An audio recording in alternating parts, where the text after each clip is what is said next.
كنت انت تغسل صحون، كنت تشتغل انا ولما وظيفة. يب. كم كنت تاخذ؟ بحدود ال $350 بالشهر. $350 بالشهر. حلو. والفلوس هذه اشتريت فيها المايك بعدين؟ صح. وكنت تعرف تغسل كويس ولا لا؟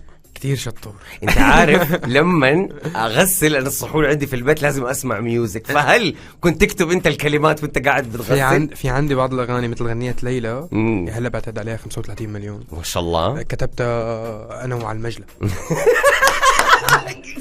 رهيب. ايوه. ايه كتبتها هي الغنية انا وعلى المجلة.